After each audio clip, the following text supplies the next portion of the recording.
J'ai été noyé dans la coopération. Ça a toujours été, et d'autant plus que mon oncle était membre fondateur en 1925 de la coopérative. On a pensé que, disons, être coopérateur, on aurait quand même beaucoup plus d'avantages. C'était un événement, les gens ils disaient ils vont se casser la figure, ça ne tient pas debout, vous voyez.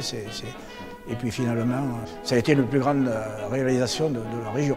La raison même d'une cave coopérative, c'est de nourrir ses adhérents quand même. C'est d'arriver à faire vivre leur famille. La cave de Suse-la-Rousse, je pense, elle a permis à des petites exploitations de survivre. L'ambiance n'était pas facile parce que bon, il fallait s'investir. Hein. Mais la coopérative, disons, c'était quelque chose de un peu rocambolesque. Enfin, on voyait les gens arriver avec des charrettes, des chevaux, avec des tombereaux. À l'époque, il y avait 3 quais avec des monte-raisins à godet, avec une chaîne. Les anciens nous disaient il faut des cuvées, on n'avait pas les moyens de payer les gens pour sortir des cuvées. Ouais, on le faisait nous, c'est nous. Il fallait se rendre utile, il fallait lancer la coopération. Et pour poser, il y avait une bascule avec le fléau. On attendait son tour pour décharger parce que ces caisses, c'était quand même quelque chose, disons, un peu encombrant. Et puis quand on avait fini, on retournait. Mais souvent, on partait à 2 heures impossibles le soir parce que, disons, c'était pas rapide comme maintenant. Maintenant, disons, vous n'avez pas le temps d'arriver que vous êtes liquidé. Maintenant, pour la fabrication du vin aussi, le modernisme, maintenant, on ne décuve plus. Nous, on décuvait à la fourche.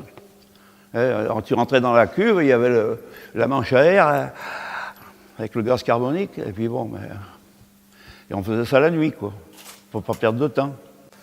Maintenant, ils tournent une manette, la porte descend, ça va dans les chariots, il y a quand même des progrès. Mais moi, je vous dirais que, sincèrement, qui ai vécu l'époque d'où nous vivons à l'heure actuelle et celle que j'ai passée, je regrette mon enfance. La coopération a marché parce qu'il y avait une solidarité énorme entre nous. Voilà, c'était le samedi, c'était le dimanche, il n'y avait pas de, vous voyez, il n'y avait pas de, tout le monde participait. Ici, ils ont d'abord commencé à agrandir de là-bas, les cuves cylindriques, il y a des cuves cylindriques là. Eh bien, celles-ci, moi, je les ai vues construire. Ils ont construit en 51, 52, quoi.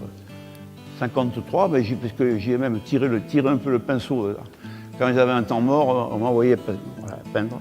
Et après, on a agrandi de ce côté pour réceptionner les ADEMAR, quoi, l'électrique.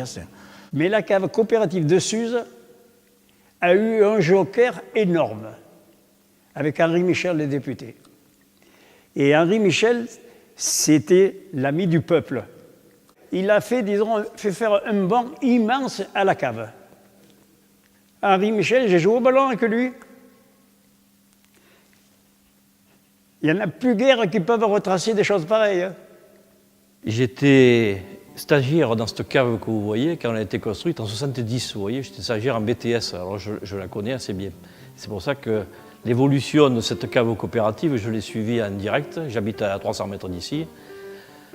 Ça a tout changé notre métier. Notre métier avant, c'était de faire du vin, des quantités, être essentiellement un vraqueur. À l'époque, avant de passer à AOC, on était VDQS, vin de qualité supérieure. On avait de l'argent, on ne savait pas d'où il tombait. Là, on faisait beaucoup d'argent avec n'importe quoi. Maintenant, c'est plus n'importe quoi. Maintenant, c'est la qualité qu'il faut. Je pense qu'il y a eu plusieurs étapes. Il y a eu les années 1970 où la vigne a pris de l'extension dans la région. On a planté beaucoup de syrah, où on s'est axé plus sur la qualité que sur le volume. L'amélioration du produit, ça a été une réussite formidable. Il y a une prise de conscience du viticulteur. C'est quand même beaucoup plus intéressant de proposer à la vente des vins qui sortent un peu de l'ordinaire. Mais là, en ce moment, on doit avoir le vin d'appellation du village, c'est-à-dire du Suze-la-Rousse. Il devrait se sortir cette année.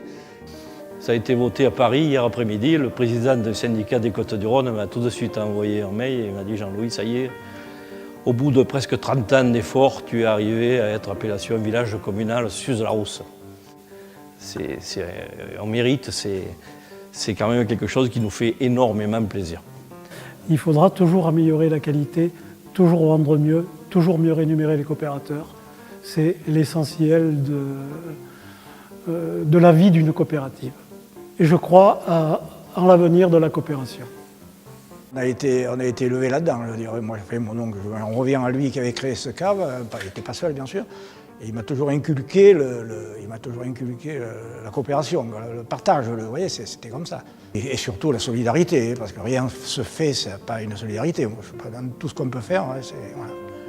Je pense que la coopération a de l'avenir, la Suzienne a de l'avenir, et c'est pour ça que je lui souhaite un très bon anniversaire, je lui souhaite longue vie. Sinon, moi, tout ce que j'espère, c'est que pour la 100e année, par contre, il y a encore des viticulteurs qui croient vraiment en leur boulot, parce que moi j'y crois, parce que la coopération reste quelque chose de merveilleux.